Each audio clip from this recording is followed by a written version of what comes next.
I'm Cynthia for Artbeads Cafe, and I have Cheri with me today. Hi, Cheri. Hi, Cynthia. Thank you for being here. Thank you for having me again. Always a pleasure always to thank have you. you. And today we're talking about Kumihimo.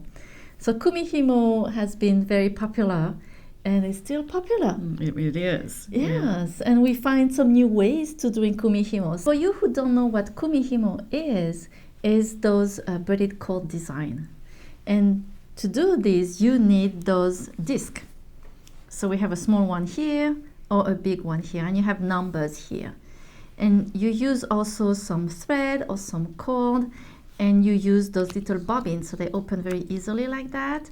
You put your thread in it, you close it, and then to hold your thread, you have your thread that's going to come down this way. To hold your thread, we have this really nice weight. So helpful. Yes. And you just put your cord in this weight, and then you don't have to constantly hold it. Right, because it needs that tension. Yes. Right? Yeah. Yes. And we have a great page on our learning center where you can find a lot of handy tips about Kumihimo, how to do it, how to prepare it. Right. And Cheri made something with the flat disc, the square disc, sorry, to do a flat Kumihimo. Right. So the disc, instead of having a round hole and numbers around, they have letters and numbers to the top and bottom and then each side. Right. And as you braid then, it creates this flat cord or braid or whatever you want to call it. And you can do that with a variety of numbers of cords as well. I did this necklace with leather, and this is using 8 cords of leather and braiding. And what's the size of the leather? Oh, I think that is 0.5 millimeter. Okay. Yeah, the real fine leather. And so it made a real lacy pattern, open work. It's not, the leather isn't as forgiving as a soft cord. The soft cords sort of bond to each other, and this stayed very open and lacy, and which is kind of the fun part. So did you string the beads on the leather, or did you do that after? In this particular case, I did it after. I kind of did it as I went. Okay. Because there were so few, and they the pattern calls for the bead just to go in the same spot over and over again. I thought, I'll just add it as I need it, and that worked really easy. Oh, good. If you have a lot of beads, then you're not going to want to do that. But it was what was easiest for that particular braid. Okay. And one more question. I'm so used to work with the round one. How easy was it to just use as it? easy. Really? Yes, super easy. Okay. Yeah, it's really, the movements, the pattern is identical to the movement on a round disc. Right. Yeah, you're just switching places is all. So it's super easy. So I just have to try. Yeah, you'll love it. And then you'll go crazy. Make all kinds of things. So the other thing that you can do with Kumihimo is do it with beads. We had to use beads. And Cheri, you did a really great necklace here. Oh, thank you.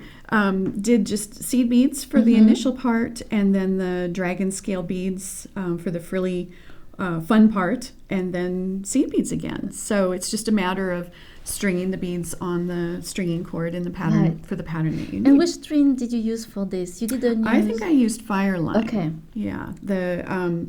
The holes in the dragon scale are quite small, so you need a finer material to fit through the hole. So whatever your bead hole is going to dictate your cord size and what you can use. Yes. Yeah. Yes, and for me, I like to use the S-long cord like I did on this one. So this is how, so you have to string your bead first on the cord, and then you just do your Kumihimo.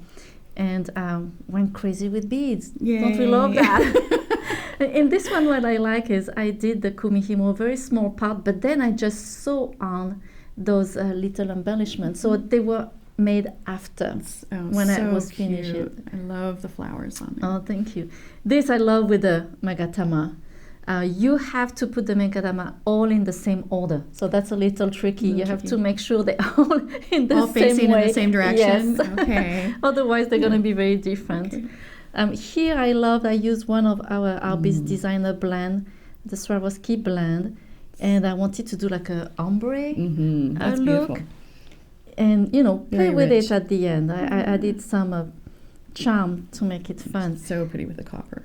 I love it this way, yes. And here I used the Rizo bead. They're pretty. That's just one bead color. Yes, right? Yeah, yes, and they came with so many different shades. Look at that, and it's so much fun. And those, you don't have to worry the side of the bead. It's all the same. So you just string them. So it's a little easier to string. Yes, yes, much easier, and it goes really fast. I want to point here how I finished. You see how the chain is pretty big, the links are big, and I finished it with a toggle clasp. And it was pretty long. And I thought, oh, I want to have it shorter. But then sometimes I like to have it long also. So I decided to change my clasp, and I put a lobster clasp. And because the link of the chain is so big, then I can hook everywhere. So I can make it short, I can make it long. Nice. I have adjustable. two necklaces in one. Like that.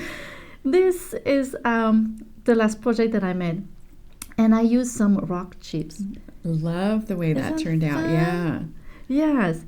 So sometimes I make some seed beads in there. Sometimes I didn't. Okay. I think you should put some seed beads once in a while. Okay.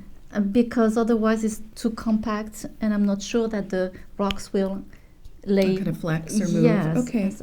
I guess I will have to try with just the rock chips. But I love the look of that. Yes, I love it too. And my next project, I would like to use different shape of beads and different sizes. Fun. Would that be fun? Yeah. Yes. As you can see, we love Kumihimo, and there are so many different ways to do it. And I hope you can play with those beads, and you can play with the cord. I mean, it's so much fun. You can always embroidery also with the Kumihimo. Nice. You can embellish. We will show you some more ways to play with those. Well, thank you, Cheri, for showing us your last jewelry. I love it with the leather. I would have thought about using leather and Kumihimo. I think it's a great idea. So thank you so much for sharing that with us. And thank you also for joining us today at Artbeads Cafe. And make sure to subscribe to our email newsletter to be sure to be the first one to see our great promotion and ideas. So thank you, merci, au revoir, à bientôt.